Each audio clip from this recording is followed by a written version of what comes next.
কায়েমের জন্য আন্দোলন করছিলাম, তখন বাংলাদেশের এই সকল রাজনৈতিক দলগুলোর মধ্যে, ছাত্র সংগঠনগুলোর মধ্যে যেন ঐক্য না হয়, সেই জন্য কালচারাল ফেসিস্ট চক্রকে বিভিন্ন ধরনের এবং ষড়যন্ত্র এবং চক্রান্ত দেখেছি।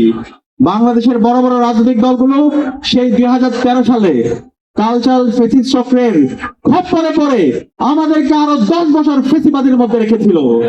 সেই 2013 সালে আপনাদের মনে থাকার কথা, বাংলাদেশের সর্বস্তরের নাগরিকরা, ছাত্র নাগরিক, তারা রাজপথে নেমেছিল আজাদির লক্ষ্যে। সেই 13 সালে বাংলাদেশে অসংখ্য আন্দোলন সংগ্রাম হয়েছে। বিচারিক হত্যাকাণ্ডের মাধ্যমে যখন জাতীয় নেতৃবৃন্দকে হত্যা করা হচ্ছিল, দেশের মুক্তিকামী ছাত্র জনতা রাজপথে নেমে তারা এই বাংলাদেশকে দিল্লির তাবেদার মুক্ত করার জন্য, আজাদী আনার জন্য, গণতন্ত্র রক্ষার জন্য রাজপথে নেমেছিল। এবং সেই সময় ইসলামী ছাত্র শিবিরের সর্বপর্যায়ের নেতৃবৃন্দ, তৃণমূল থেকে একদম কেন্দ্র পর্যন্ত সর্বপর্যায়ের নেতৃবৃন্দ রাজপথে নেমেছিল। কিন্তু আমরা তখন দেখতে পেয়েছি, আমরা যে ঐক্যের কথা বলছিলাম, আমরা যে একটা সর্বদলীয় ঐক্যের কথা বলছিলাম, সে ঐক্যটা তখন সম্ভব হয়নি। আপনাদের মনে থাকার কথা, যখন বিচারিক হত্যাকাণ্ডের মাধ্যমে জাতীয় নেতৃবৃন্দকে হত্যা করা হচ্ছিল 2013 সালের 28শে ফেব্রুয়ারি, আল্লামা দেলোয়ার হোসেন সাঈদীকে যখন অন্যায়ভাবে রায় দিয়েছিল, সেদিন বাংলাদেশের টেকনাফ থেকে তেতুলিয়া, রূপসা থেকে পাতুরিয়া, সারা বাংলাদেশের 56,000 বর্গ মাইল জুড়ে বাংলাদেশের মুক্তিকামী ছাত্র জনতা রাজপথে নেমেছিল। একদিনে 200-এর অধিক ছাত্র জনতা তারা শহীদ হয়েছিল। বাংলাদেশের প্রতিটি পাড়ায় পাড়ায় ছাত্র জনতা রাজপথে নেমেছিল।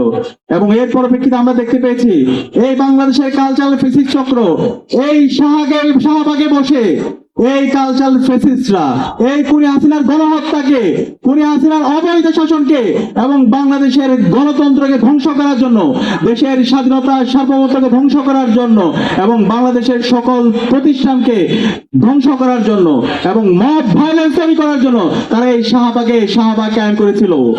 সেই শাহবাগের বিরুদ্ধে বাংলাদেশের আলেম ওলামা থেকে শুরু করে সর্বপর্যায়ের মানুষরা, শাপলায় তারা একত্রিত হয়েছিল।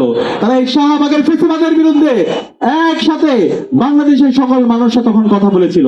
কিন্তু ওই সময়ে আমরা আশা করেছিলাম বাংলাদেশের সকল রাজনৈতিক দলগুলো তারা একত্রিত হয়ে, শাপলায় একত্রিত হয়ে এই কালচারাল ফেসিবাদের বিরুদ্ধে, এই খুনি হাসিনার বিরুদ্ধে, এই দিল্লির বিরুদ্ধে একসাথে কথা বলে আমরা বাংলাদেশে আজাদী নিয়ে আসবো। কিন্তু আমরা 5 মে দেখতে পেয়েছি বাংলাদেশের রাজনৈতিক দলগুলো, মেজর পলিটিক্যাল পার্টি গুলো তারা একত্রিত হতে পারেনি। কিন্তু ইসলামী ছাত্র শিবিরের জায়গা থেকে আমরা চেষ্টা করেছিলাম সকল ছাত্র সংগঠনকে এবং সকল রাজনৈতিক দলগুলোকে এক বিন্দুতে মিলিত করে আমরা একটা গণবিপ্লব করার জন্য। কিন্তু বিভিন্ন ধরনের ষড়যন্ত্র এবং চক্রান্তের কারণে এবং রাজনৈতিক দলগুলো পার্শ্ববর্তী দেশের প্রেসক্রিপশনে রাজনীতি করার কারণে সে আজাদী আমাদের আসেনি। পরবর্তীতে আমরা দেখতে পেয়েছি 2013 সালের 29শে ডিসেম্বর বেগম খালেদা জিয়া 18 দলীয় জোটের মাধ্যমে তিনি মার্চ ফর ডেমোক্রেসি কর্মসূচি ঘোষণা দিয়েছিল। সেই মার্চ ফর ডেমোক্রেসির জন্য সারা দেশের মানুষ মুখিয়ে ছিল, সারা দেশের মানুষ ঢাকা অভিমুখে আসার জন্য সবাই প্রস্তুত ছিল। কিন্তু যখন Begum Khaleda Zia March for democracy কর্মসূচি ঘোষণা দিয়েছিল 29শে ডিসেম্বর, সেদিন বিএনপির নেত্রী পর্যায়ের মানুষরা সেদিন রাজপথে নামেনি।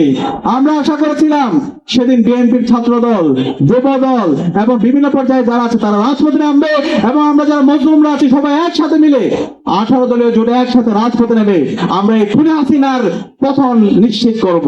কিন্তু সেদিন আমরা অবাক হয়েছি, বেগম খালেদা জিয়া তিনি নিজেই কষ্ট পেয়েছেন, তার ডাকে তার দলের নেতাকর্মীরা সেদিন রাজপথে নামেনি। কিন্তু আমরা দেখতে পেয়েছি ইসলামী ছাত্র শিবিরের সর্বপর্যায়ে নেতাকর্মীরা সেদিন রাজপথে নেমেছিল। তারা শুধু রাজপথে নামেনি, শহীদ মঞ্চের সকাল সকাল বাড়ি থেকে বের হয়ে মিছিল করে এই মার্চ ফর ডেমোক্রেসি প্রোগ্রামকে সফল করার জন্য, দেশের গণতন্ত্র নিশ্চিত করার জন্য, ইনসাফ কায়েম করার জন্য সেদিন রাজপথে নেমে শহীদ মনসুর শহীদ হয়েছিল, জীবন দিয়েছিল।